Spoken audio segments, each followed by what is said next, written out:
Welcome to 1111. I have Mark here today. Welcome, Mark. Hey, good to see you, Tony. You too. Thanks for being here. And we'll dive right in and talk about inner work. So, as you step back and look at inner work in your life, what does it mean for you? It, that's a huge question, and I'll start here, like with our relationship, and certainly more recently being involved with for several years with you in mastermind groups with other communities. It's definitely meant fellowship, friendship, and companionship. And I say that because, for me, my inner work journey definitely predates all this group work and fellowship we've had.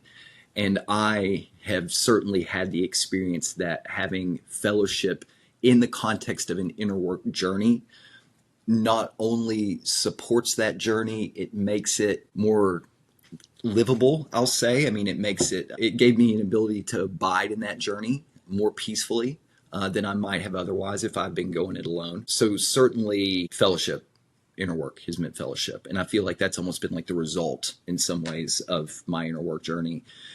And then for me personally, inner work has really meant reformation of myself because, I came to this world of inner work out of absolute necessity and desperation. It definitely wasn't curiosity that brought me here. It was absolute necessity, not only because of, my childhood and those experiences and everything that entailed, also the way that I had really just pursued life as a result of that. And so for me, Tony, I had to reform myself big time in super significant ways. And so inner work, not only for me personally, does it mean self-awareness, it's meant using that self-awareness in a process of self-reformation so I can live more skillfully in the world. And as I'm doing that, be able to live more calmly and peacefully within myself.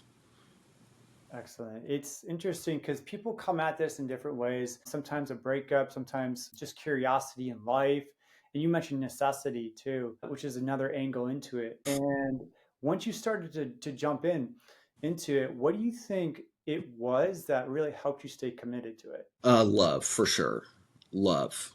Finding loving relationships, having loving relationships that were already in my life that, I just hadn't been able to tap in to that love. And I feel like when I wasn't so numbed out, when I'd had some separation from some things that I was doing and really had the opportunity to experience like giving and receiving love, not just with a person, also with life, with nature, with earth, things that I'd experienced before. I mean, these weren't unfamiliar experiences.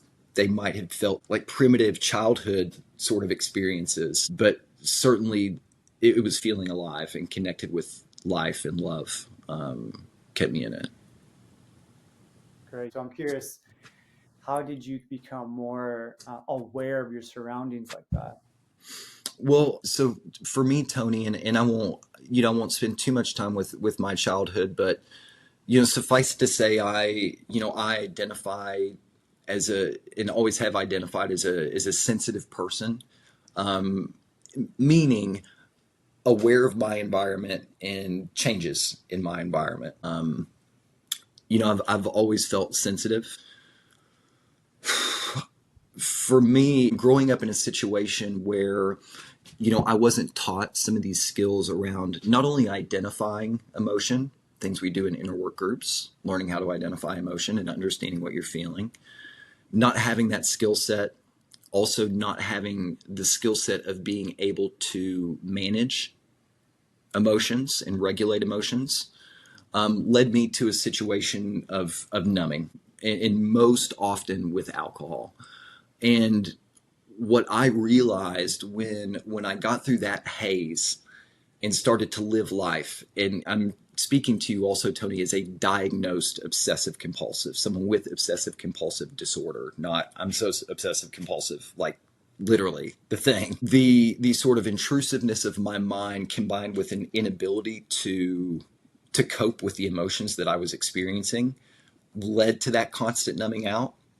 And what I realized as I came through that, as I was connected with love of a partner, my wife, love of my dogs, love of myself. Oh my God. And then all these friendships. And then the bottom still falls out. Like I still have rough weeks, I mean, living with obsessive compulsive disorder and being prone to, depressive episodes I mean, that's not easy. These are things that require, therapy and require counseling and work, my own work as well. But it was all those other things, like all of that richness of relationship that made me sort of realize that the pain and the shit is worth it.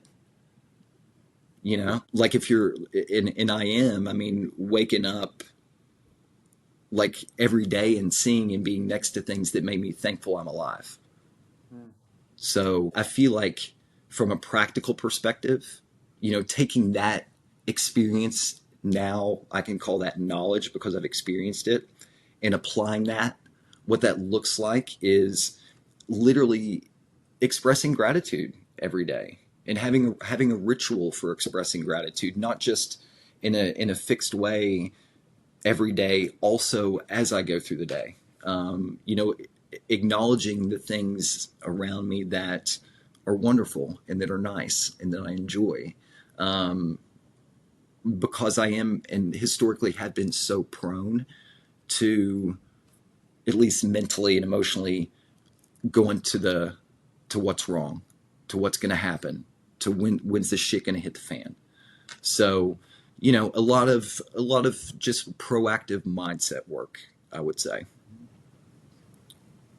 Do you think that if someone was listening to this, the type of audience that you could really relate to, what type of audience would that be, and what would that message be for those people if you had to hone in on certain audiences that maybe really be able to resonate with what you went through? I mean, certainly people who have grown up as children of, alcoholics, adult children of alcoholics, people who've had their own substance abuse issues. I mean, that would certainly be a group, and also, more generally, I mean, because look, Tony, I feel like on some level, a lot of people are numbing something. I mean, alcohol was my medicine, as much as anything else. So I mean, I would say, the person that feels like they're medicating their emotions away because they're too much, I can't handle, and also there's nothing good in my life anyway. There's nothing good about me anyway. And that's not to say, certainly not to put myself in a position of therapist, because I mean, there are specific modalities and treatments and ways to work with things like that. I would say, just from the perspective of, hearing my story and perhaps my story giving someone some courage or encouragement. Yeah. I mean, just anyone who's felt like they've been in the shit and they were never going to get out of it. Hmm. Sometimes it just takes one story to connect with, Yeah, and so that's kind of the purpose of these stories that I'm setting up. Would be great if we can connect with that one person that just need to hear it. for sure. And I'll say this too, Tony. I mean, this inner work journey, I mean, this stuff, this isn't easy. I mean, it's interesting, and people come to this in different ways. I came into this group work through my work in yoga and meditation. And it's funny when I work with people in meditation, a lot of people are like, well, I just want something that's going to help me relax. And I'm like, it's probably not meditation. That might not be like the first thing we go to, is meditation. Maybe we start somewhere else. And inner work is an interesting experience, particularly if you're being facilitated in a way that's nurturing, that's appropriate, and it can open you up to things that are challenging. Certainly opened me up to things that were challenging to deal with. A lot of it was on the surface, stuff I knew. Some of it, I had to dig through the muck to discover, and then spend that extra time figuring that part out. You know, so Yeah, that's why the key word of inner work is work, work. right? Because you have to be willing to dive into all these topics to understand why you do what you do, and continue to explore it. Be able to tap others on the shoulder, to explore with them, whether they're a therapist, a coach, whatever it may be, to really help. Which is another topic I wanted to get into you about is your leadership Mm. on over the years with this. How did you bring yourself into leadership, and maybe what have you learned through leading others? In your work? So for me, I really started this journey in this. If you don't mind, I'll take you back briefly. Yeah. 9 or so years ago, that was about the time that I quit drinking. And for me, what I did was sort of naturally got reconnected to some practices that I had learned in college. When I was in college, I had sort of, I guess you could say, a spiritual mentor, was connected with the world of meditation, with yoga, the sort of metaphysical world of energy. And I do feel on some level that I was maybe exposed to things at that time, and had experiences that I just wasn't mature enough for. I hadn't worked through enough of my own, compulsion and trauma and drama to sort of appreciate what I was working with and how it might be beneficial in my life. And so I instinctively went back there, and began meditating and practicing yoga pretty quickly, and then ended up doing a yoga teaching certification, and have essentially adopted yoga as my lifestyle, the way I practice spiritually and turn inwardly, as well as the way I live my life. So any discussion of me, facilitating or leading, necessarily has to include, a mention of my study of yoga, particularly the traditions of the Bahar School of Yoga in India. So that being said, I reconnected with the founder of the group we were in, the Great Main Mastermind. I'm sure you've mentioned that name, or your listeners have heard of it, through other people. But Dominic, the founder of that group and the original facilitator, he and I go way back to college, and he and I got reconnected through some work that I was doing in the yoga community.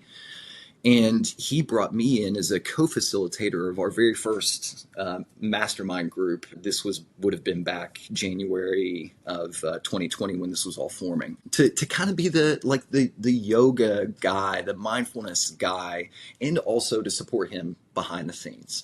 Mhm. And as it went on, at the time, I'd actually decided to pursue some graduate work and ended up doing 60 hours of master's work in clinical mental health counseling. And all that was because in the yoga studio and teaching yoga privately, when you're working with someone's body, especially if you can really help a person get aware of their body and take them through that journey where they're feeling maybe things that they've not felt physically, things come out, and people have experiences. And while I was sort of naturally just loving and generous, emotionally, I also didn't have the skills to sort of hold that space and handle that. So a big part of the reason I went and did that master's work was to be able to be more competent and skillful in those experiences.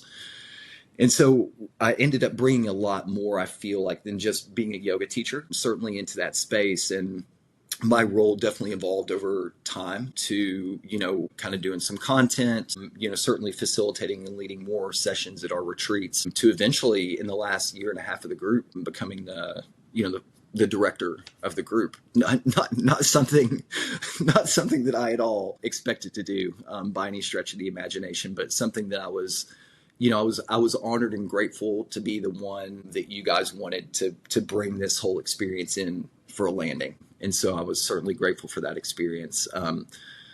Ultimately, though, Tony, for me, as much as anything, and I've seen people lead these spaces differently. I've seen,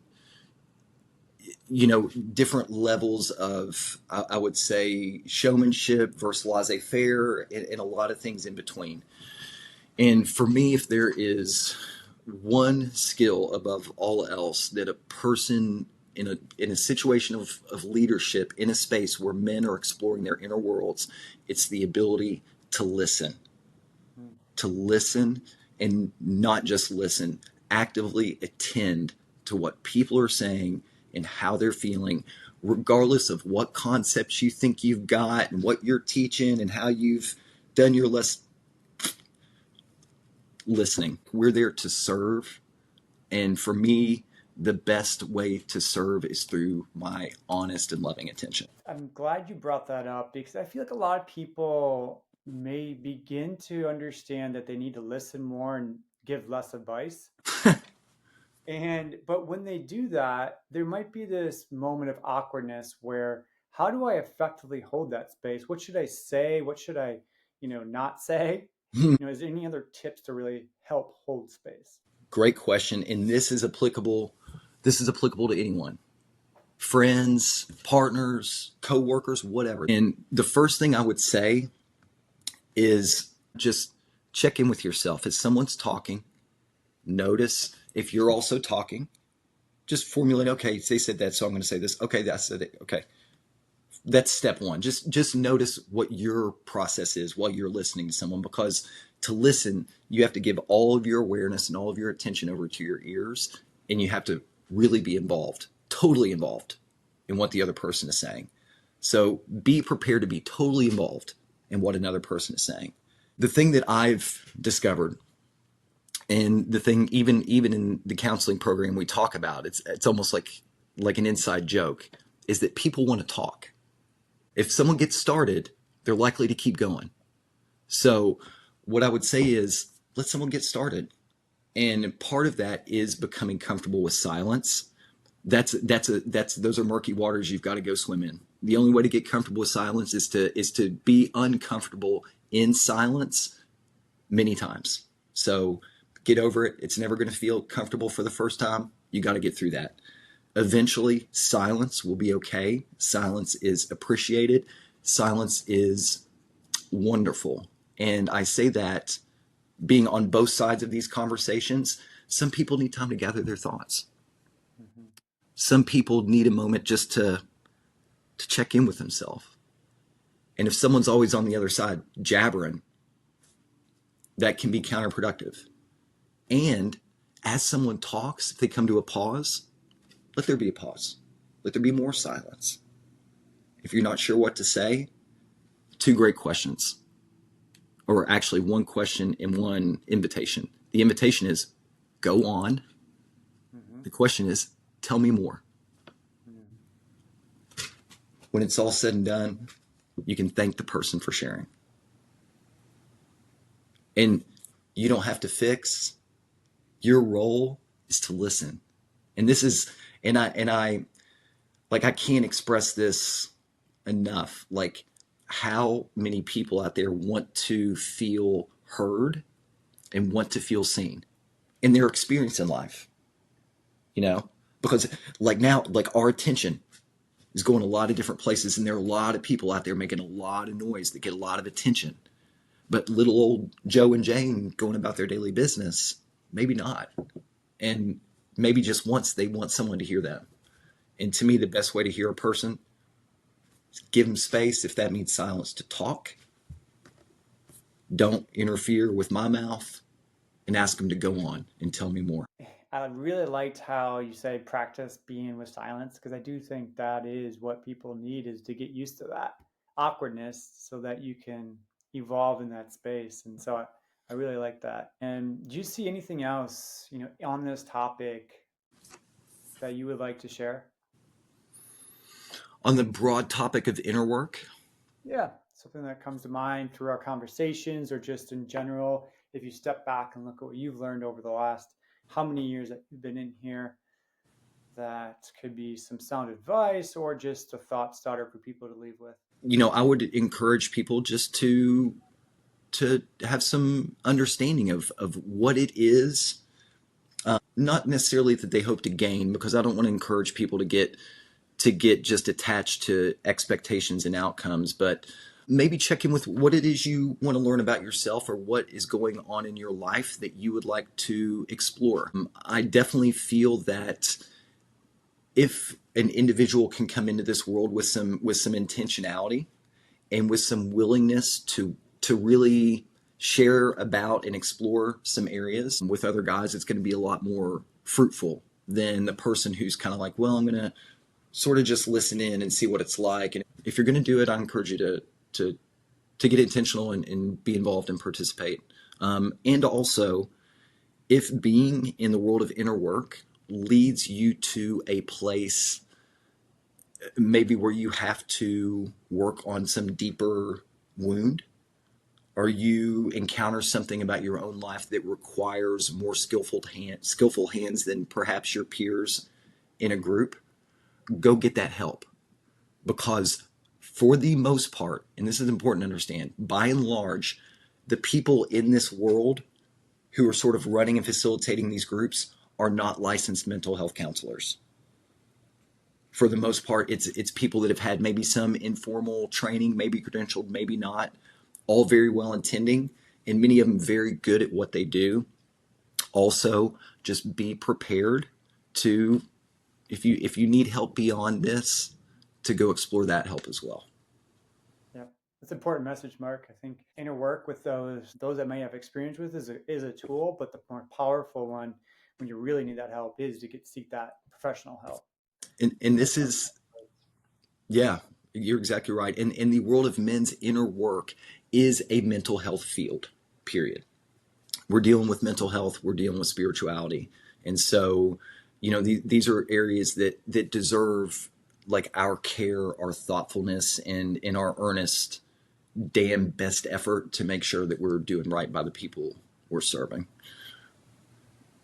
Excellent. And last thing, Mark, if you had to go back and had a conversation with, let's say, your 22, 23-year-old self, anything stick out that you would tell Oh my God. I'm going to get emotional. No advice that I could give 22-year-old me would matter more than me giving myself a hug and saying it's going to be okay. You're going to go through some shit, man. It's going to be rough, but you'll be okay. That's what I would say. Thanks for that. We're at the end. Wow. That's great. Yeah. Well, thanks, Mark. This has been insightful. I appreciate Thank you, man. you letting us into your world and sharing what you have, because there's so much for you to give. So thank you for not only the years of service you've done for our group, but also moments like this where you can give back. So thank you. Oh, my pleasure, Tony. Thanks so much. Thanks so much for having me.